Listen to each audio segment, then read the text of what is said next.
Hi, my name is Drew Starkey. I play Trevor in Hellraiser. Trevor is somewhat of an ambiguous kind of figure. He has a lot of odd jobs.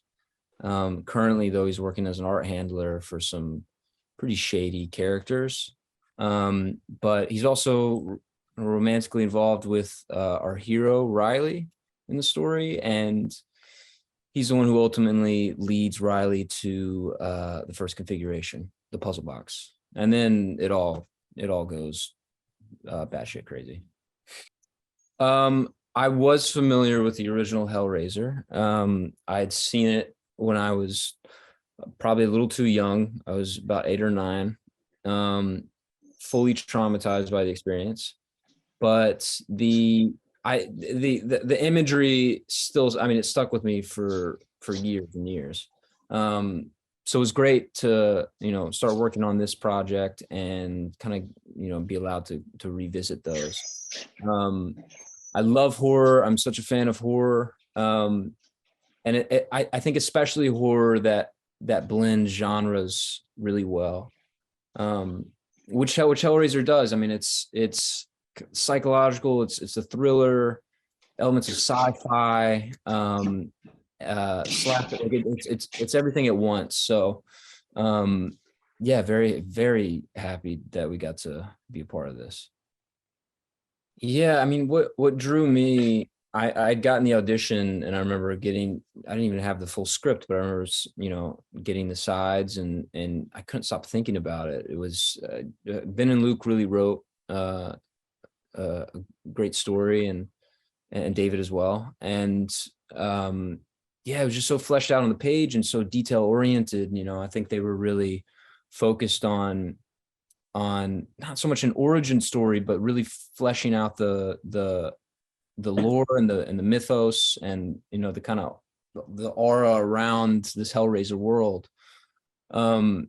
So that was what was tantalizing. It was, it wasn't so niche. It was, I thought I was going to reach a lot of people, some wide audiences, and I think original fans of the movie are going to find a lot of things in it that they love, and then I also think new audiences are gonna watch it and gain a lot from it. So, and just the people attached to it. I mean, everybody was attached from the beginning. Was incredible. So I was just excited to work with them. Yeah, working with David Bruckner is he's incredibly high energy but patient at the same time. He's so detail oriented. I mean, we got to Belgrade, Serbia to shoot the film about a week before the first shoot day, and we took the time for that week to work through the scripts, discuss background. He showed us storyboards and artwork, and ideas for music, and his ideas for character. It was like this great gift of a rehearsal time that we got for it.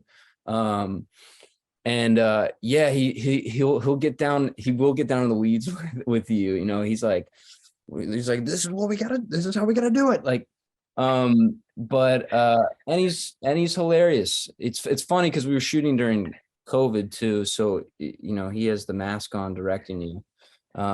So I just remember like his eyes, like watching rehearsal, and his eyes going back and forth, and be like, great, let's shoot it. But yeah, incredible. Just like the biggest. He's incredibly intelligent and just cares a lot. Really take the time to kind of sift through and work through it with you. Yeah, shooting in Belgrade was really, really incredible. It was such a new, I mean, none of us had been there before. So it's this brand new place, a little bit of culture shock, but like beautiful city. We made it a point to all go out and get some really good food and drink some like really good wine. And yeah, it was amazing. The people there are incredible. Our crew was so resilient. Like I swear, like it would be 4 a.m. and we'd be, on our fourth day of night shoots, and there was just never any complaining. Like they were all just like full steam ahead. Yeah, but we were, as a cast, like we were all in a new place. and you know, trying to like navigate and get around the city, and it kind of mirrored our own experience, you know, with the characters in the movie too. It's like we're in this completely different world, we're thrown into this situation we know nothing about, and all we had to kind of lean on was like trusting each other, and wine. We relied on a lot of wine. It was really incredible. But yeah, definitely will go back. I want to go back to Belgrade for sure. Let's do it.